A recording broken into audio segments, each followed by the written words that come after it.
Hey, I'm Decathlon Gamer. Welcome back to Tennis Manager. We're on episode 55. Another upgrade is complete. The Youth and Scouting Center now at level 7. 4 scout slots are open. 1.3 million. The upgrades are starting to get expensive, but there's only 2 more levels to go, so it's not like it's going to take much. Level 8 keeps it at 4. It really doesn't actually do anything for us. It's going to take 11 months to finish that. I'm assuming with level 9 it'll get us a 5th scout slot, and then that'll kind of finalize things. But we're almost there. Next round of the championship brings us to St. Petersburg. It's a 470 premier tournament. Osaka, the 1 seed and first round bye. Raducanu gets out of that first round. She's going to have to play Osaka in the second round, but good on her for getting that far in a large tournament. Montgomery gets a first round bye as she plays Katrina Scout in the second round, who you can see is barely below us in the rankings. So a really difficult second round matchup. Goff also has made it through a first round bye. Krager not getting out of the first round, which she would have been playing Andreescu in this round anyway, but disappointing for her to go out against the wild card, who she definitely was a better, or at least higher ranked player than. 6th time against Scout. It's going to require victory in order to keep the matchup at 50-50. And she does so. 3 wins, 3 losses all time head to head. Service didn't make much of a difference in this one for either. But the total winners, 51-28. Huge advantage there. And just 12 unforced errors versus 20 for Scout. Less than 10% of the points resulting in an unforced error. And a very high rate of return in terms of total winners. Better than 1 out of 3. Raducanu and Goff are both out in the round of 32, meaning Montgomery has gone deeper than anybody else. But if she's going to get any deeper than this, it's going to take something special. She's got a very difficult path ahead of her. No easy matches the rest of the way. All-time 0-3 against Muguruza. What can she do? She can get her first ever win in a very tight contest. 7-6, 7-6, both going to tiebreakers. Both times Muguruza getting 5 points. Wow. Almost identical kind of stats. Service stats very similar, both of them. Getting a fair number of aces. Only the 1 double fault for Muguruza, where none for Montgomery means they're about even in that department. The additional match stats, 51 winners apiece. The unforced errors, that was the difference. 7 points better off. And the overall advantage was only 10 points more in the win department. So yeah, the unforced errors really was the difference in this one. And again, goes to show Montgomery cleaning up the technical skills that we've been focusing on the last season and a half with her or so. Cleaning that up, we're starting to see the consistency. Not only can she score winners, but she's making fewer and fewer mistakes. We're into the quarterfinal. There is nothing but ranked players left. In fact, Montgomery is the lowest ranked player that remains here in this quarterfinal, the round of 8. In game, Osaka now at 30 years of age. She's beaten us both times we've ever played, and she probably makes it 3. She does not. She does not. We have beaten Osaka. Montgomery, wow. +4 on the winners. Almost identical on the unforced errors. The aces, the service stats did not look good. We win 49% of the points and somehow win the match. Osaka showing that she is better, but Montgomery squeezing out a victory. Holy cow, she's done it. She is into the semifinals. Before we play the semifinals and skip past, this is not a major tournament. It's a big one, though. And it is on the objectives list for Montgomery, and it is going to get her first check mark for the year. The ranking objective, you never know. This is going to be worth some points. It's bound to move her up a little bit. but she wants round of 16 Grand Slam. She wants quarterfinal out of Premier 1000. She wants semifinal out of 470 or 280. This, a 470. There's your check mark. Field getting better and better as the semifinals, the other three, all top 10 players. Montgomery putting on a show by getting this far, but good luck. Good luck trying to get past 2 out of these 3 in order to win this thing, but great job knocking off Osaka on the way. 0-5 all-time against Swiatek does not bode well. But she continues on with this early season form, squeezing out straight set victories, 7-6, 7-6, tiebreakers each time, 52 winners to 46. And again, the unforced errors, 17-24. Keeping it clean. And she's in the final. Kasanseva in a 280 tournament just beat Frifritova to make the final there as well. So she also having a nice little run in a tournament that's just one step below this one. The good news for us is Andreescu has been knocked off. We get the Russian, the 5 seed, number 9 ranked player in the world in the final with a chance at our biggest ever tournament win. All right. It's a big enough tournament that we are absolutely not skipping over this final. 470 Premier would be our biggest victory of our career thus far. And wow, really poor luck. One iffy call there and a really bad start. Montgomery missing 2 balls, 3 balls that were easy. 3 if you count the net ball. So she was pumped at the start of this one, but after getting hammered in the first game, she's now showing stressed. One good thing, though, energy, max. She is looking fantastic in the stamina department, while Rukina struggling just a little bit. Not getting any love from the umpire in the sideline at the moment, as we are not getting anything favorable in terms of calls. We've had at least a couple balls already on the line that were called out. That one might have touched in too. So we've got one back. Oh, wow. Played right into that. She's right at the net, and you hit an easy ball right to her where she was able to smash that. After drawing level, game apiece, we look like we're about to drop game number 3, but nice comeback there on the forehand. Ooh, see, that one's called in. Very much on the line, but called in. All right, let's see if we can settle in a little bit. We're in danger of being broke here, but we don't. We fight back, and we go 2-2. Important early on. We can't afford to get down against this opponent. And actually, we go and we break game number 5 and take the lead. Also adding an ace in this one with service. Can we keep it going? Make it 4-2. It's 40-30, and we do. Wow. After that slightly slow start, we've really picked it up. We had won 3 straight. We do give up that one, but as long as we hold serve, we'll go up. We'll go up 5-3. Danger of giving it up, though. Really important point at the moment, because now it's 4-4, and she has service again, so our advantage is gone. And she makes it 3 in a row.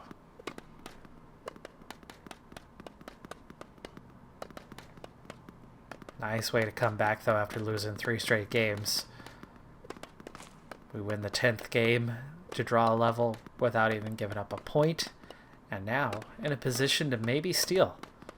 We don't. We do not, though. Can we force this thing into tiebreakers? It's 30-30. 30-40. Oh, so close.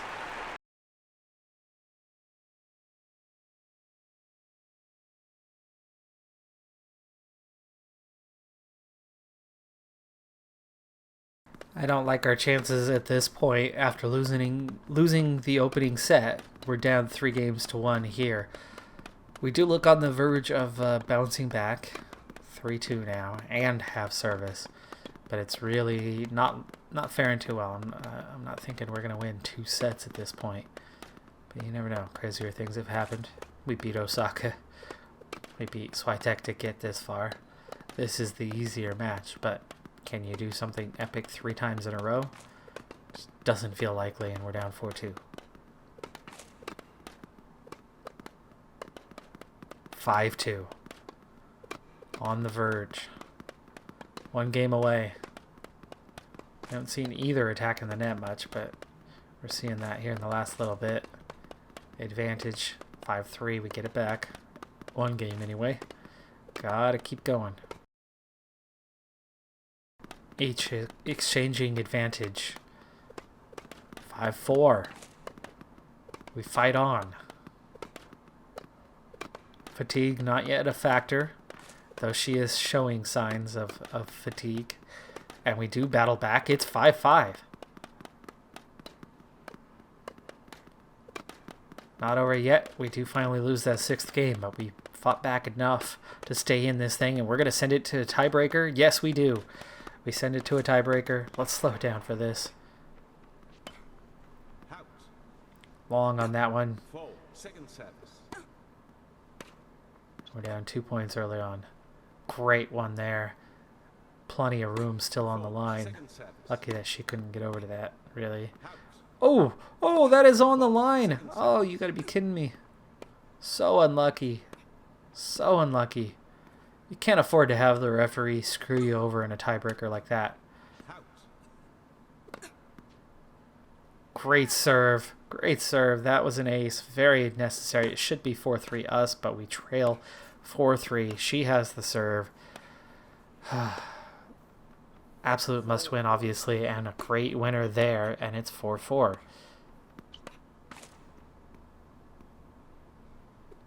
But we trail. Is that point going to bite us in the ass? It looks like it will, as we now trail 4-6 as we went long on the would-be winner. Nice one there. Great comeback to pull it across. And it's 5-6. We should be up. We should be up. We should be 1 point away, but we are not. We are in danger. It's 6-6. Match point still is on. Oh, slipped right through the leg. Seriously? Oh, right beside the leg. That was not a hard ball. And yet we totally missed it. We go down in straight sets. And it did come down. It did come down to that point mattering. It would be 7-7 right now. But I told you, after early in that second set, it did not look good. She definitely felt the pressure in that one. Kazantzeva, meanwhile, has won her tournament. That's going to look really good on her contract page, I would think. Yes, reached semifinals. So, hello, Kazantzeva. Already 100% success rate for the season. This time we take the 280 tournament, equivalent of what Kazantzeva just claimed victory in. She got to the round of 32. She's already been knocked off. We got a first round bye. We are in the round of 32. Can we get through this with Montgomery? And she is through the first round. Second round, technically. It's just the bane to her existence all time. Head to head here. 3 times we've been beaten. She's only ranked 52nd. What do we do? 4th time, finally, get a winner against her. It's a good sign of the progress she's made. 12 unforced errors, 38 winners. Clear, dominating performance. The quarterfinals is a rematch of the final of the tournament we just had. It's the 2 seed this time for the number 8 ranked player. Second all-time meeting goes much the same way. 1 set goes down to tiebreakers with us coming out the loser, and 1 set we are beaten fairly comfortably. 12 aces for Ruakana. Winners, we had the advantage. The unforced errors was definitely not bad, but Ruakana was even cleaner. The aces being another week, another tournament, 470 again. That's 3 weeks in a row that we have been competitive. Osaka is at this one in Doha. Okay, Montgomery, 7 seed, that's pretty good. She got a first round bye. She's into the second round. Krager out in the first round. It took 3 sets after stumbling in the first, but we do get beyond the 60th ranked player in the world to continue on in this one. 65 total winners. Really nicely done. 19 unforced errors. Almost a little high, but at 177 points played, that's just barely above 10%. It's still a fairly good ratio. Fiona Ficcaro, the 9 seed, 35th ranked player, 10 spots below us in the rankings. We've been more consistent than her, but that doesn't necessarily mean we are better. And round of 8 looks like a Osaka matchup. So can we beat her again? Probably not. I think we've beat her twice now, but I'm not sure we're going to manage to get a third time so soon after. That's all saying that you get past Ficcaro, and that isn't necessarily going to be the case either. Round of 16. First ever matchup between them. And it is a winner. It's a tight one after losing the first set. 75 total winners here. Unforced errors a little bit higher, but you can see the advantage was in the winners and not having any double faults, but this was very, very tight. Quarterfinals again against Osaka. This is the second straight tournament of this caliber that we have met Osaka in the quarters. Montgomery in particular head-to-head is 1 win against 3 attempts. And make that 2 from 4. Wow. Coming so close in the first set. You would think that would be it, but no. 6-4, 6-1 in the last 2 sets. 53 winners to her 34. She had 10 aces against us. 22 backhand winners to 2. I think that's your real difference in this one.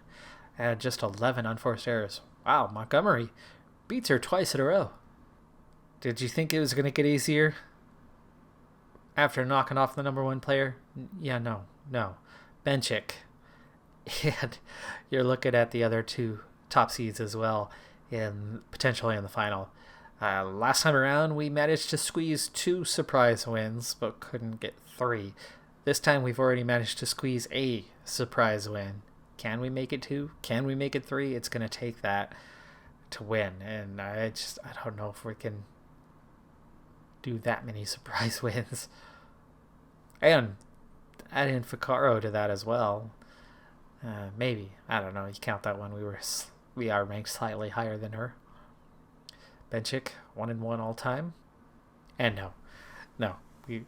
We have fared well. I mean, we've had 3 wins out of 5 attempts against top 10 players.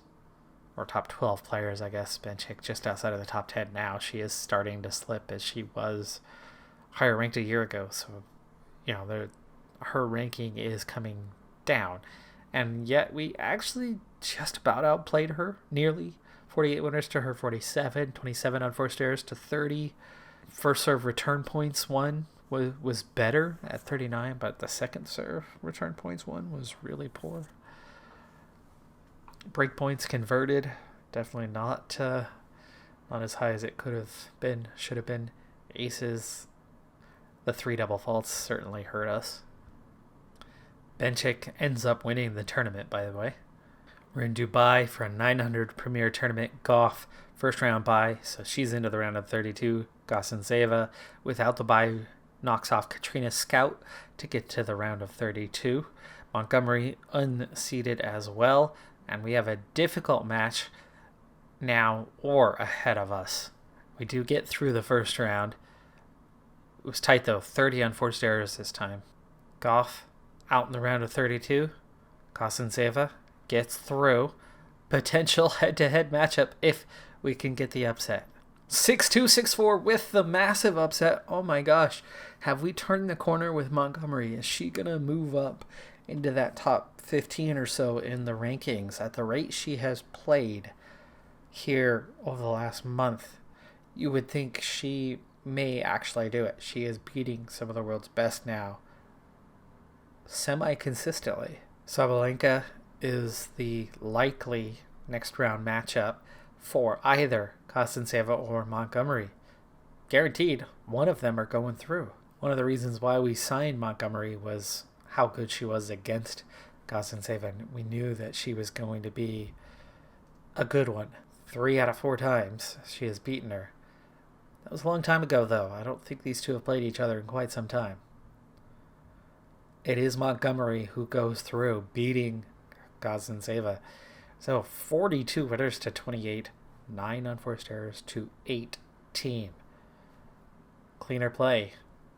Again, starting to show its worth, and Montgomery, I think, may now be our best player, even though she's only our third highest ranked. She might be on her way up. And we are the only unseeded player left at this tournament. We are significantly lower than everybody else. Other than Benchik, it is all top 10 players, and Benchik at 12th with the 11 seed isn't far from that mark.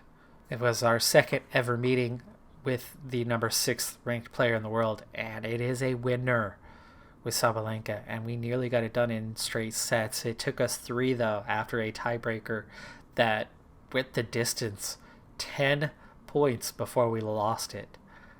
7-5 and 6-3 in the 2 winning sets, though. Only 3 aces. She had 10, so she definitely had an advantage on us there. We had 54% of the overall points won, 66 winners to 48. Huge advantage. More importantly, 17 unforced errors to 30. And in our 4th tournament in a month, continue on with this incredible streak of beating some of the best players around. But again, nothing easy from here. Ruakina almost making another final, almost another head-to-head matchup potential, but it's Swiatek who gets through. It's Andreescu who we're going to have to get past, the number 2 ranked player in the world. She's beat us all 4 times that we have ever played. Good luck. Good luck on that part. We nearly get it done winning the first set, but then we lose the next 2. We are out in the semifinals of this 900 level tournament, but what a run that Montgomery had in the month of February. 68 winners, only 18 unforced errors, 47% points won. It was almost enough. It was our 5th week in a row with the tournament, and I was like, what the heck is going on? I would never schedule that many in a row. I want to train my players. And then I went and looked in, and everybody's set to automatic. Remember, we lost Montgomery at the end of the year, and then we re-signed her. Everybody's set to automatic, so I did not get a chance to choose their schedules for this opening part of the season. No wonder. Okay, that makes sense. But yeah, here we go again. We're in Acapulco, and it is a 280 tournament, a 2 seed this time. Krager is here as well. She got a first round bye, even though she hasn't even hardly won anything this year. I think we're going to be moving on from Krager at the end of this season, most likely. I was headed for a semifinal matchup against Katrina Scout, but then she went and lost. And with that, we now have a favorable matchup to set us up to the final and the opening set of the other semifinal saw the 1 seed out via forfeit. The 3 seed, though, definitely is a pretty good player as well, so it's not going to be an easy one, but it looks like we're probably headed towards a final here. We have not won a 280 Premier before with Montgomery. Liang certainly gave her a run for her money, but she got the job done and will play in the final. 280 tournament. She has not won anything this big. I would sit through this one, but we're also at the end of our timing for this episode, so we're going to leave off with whatever our result is. It is not the biggest win of Montgomery's career, as she has knocked off 5-7, 4-6, 46 winners, 22 unforced errors, but the opponent had just 12. There's that difference. She played a very, very clean match. We did not. A few too many mistakes, and that was ultimately the difference in this one. Close. Twice. 2 finals appearances, multiple semifinals. Almost every tournament was a quarterfinal. What an incredible run over the last 5 weeks for Montgomery. Yeah, it was absent of a tournament victory, but she has done so well against high-ranked players again and again and again and again, with quite a few wins, quite a few upsets along the way. So really impressive streak for her here. Is this the turning point? For one thing, her rank has already started to move up, as she's gone up about 5 or 6 places in the rankings. and that's without winning a tournament. Usually it kind of takes that to get you to go on the up. But this time she has fared quite well. She's really, really having a good stretch here. Is this a sign of more to come? I still want some training with her. I still want to work on that development. She still has a few skill shots that need a little progression. But that overall ability, that 4-star, really starting to show itself. She's now capable of beating the best player in the world. She's now capable of beating any player in the world. She's not quite to the point where she should beat every player in the world. Still needs a little work, but wow. Really, really, she's reached that next level, or at least I feel like she has. 5 weeks in a row performing well in big tournaments. I think that's a sign of where she is now. That's going to do it for this episode, though. I'm Decathlon Gamer. Like, comment, subscribe. I'll see you next time. Have a good one. Be safe out there. Bye for now.